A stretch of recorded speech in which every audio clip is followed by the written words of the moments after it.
രൂപാന്തരപ്പെടുത്തിയിട്ടുണ്ട്. Praise God. ദൈവവചനത്തിന് ഒത്തിരി പ്രാധാന്യമുണ്ടല്ലോ. അതുകൊണ്ട് ദൈവവചനത്തെക്കുറിച്ചുള്ളൊരു ഭാഗമാണ് ഇതിനകത്ത് പറഞ്ഞിരിക്കുന്നത്. ചിന്തിപ്പാൻ ഇന്ന് ആഗ്രഹിക്കുന്നത് 2 തിമോത്തിയോസ് 3-ാം അധ്യായം അതിൻ്റെ 13 മുതൽ 17 വരെയുള്ള വാക്യങ്ങൾ വായിക്കാം. ദുഷ്ടമനുഷ്യരും മായാവികളും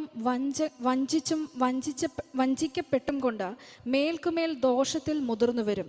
നീയോ ഇന്നവരോട് പഠിച്ചു എന്ന് ഓർക്കുകയും ക്രിസ്തുവേശുവെങ്കിലുള്ള വിശ്വാസത്താൽ നിന്നെ രക്ഷയ്ക്ക് ജ്ഞാനിയാക്കുവാൻ മതിയായ തിരുവെഴുത്തുകളെ ബാല്യം മുതൽ അറിയുകയും ചെയ്യുന്നത് കൊണ്ട് നീ പഠിച്ചും നിശ്ചയം പ്രാപിച്ചുമിരിക്കുന്നതിൽ നിലനിൽക്കുക.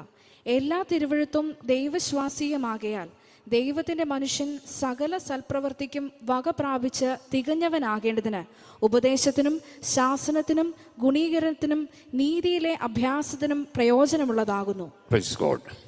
ദൈവത്തിൻ്റെ വചനത്തെക്കുറിച്ചാണ് ഇവിടെ പറയുന്നത് ദൈവത്തിൻ്റെ വചനത്തിൽ നിലനിൽക്കണം. Continue in God's word. Hallelujah. പലർക്കും നിലനിൽക്കാനായിട്ട് കഴിയത്തില്ല. ഞാൻ പറയട്ടെ, ദൈവത്തിൻ്റെ വചനത്തിൽ നിലനിന്നാൽ നമുക്കെതിരെയുള്ള സകല വിഷയങ്ങളെയും നിലയ്ക്ക് നിർത്തുന്ന ഒരു ദൈവമുണ്ട്. ഹല്ലേലൂയ.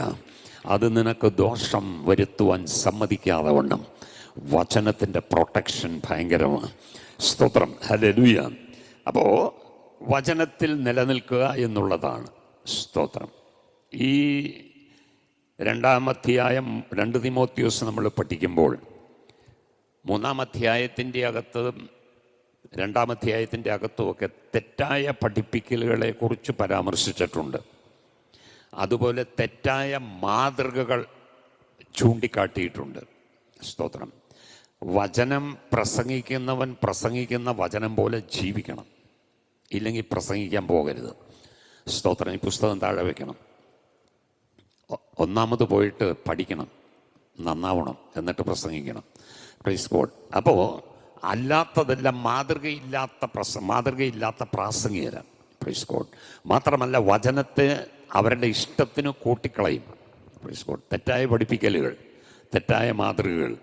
സ്തോത്രം. അപ്പോൾ അതെല്ലാം പറഞ്ഞതിന് ശേഷം തിമോത്തിയോസിനോട് പറയുകയാണ്, നീ ആരോട് പഠിച്ചു എന്നുള്ളത് നീ ഓർക്കണം.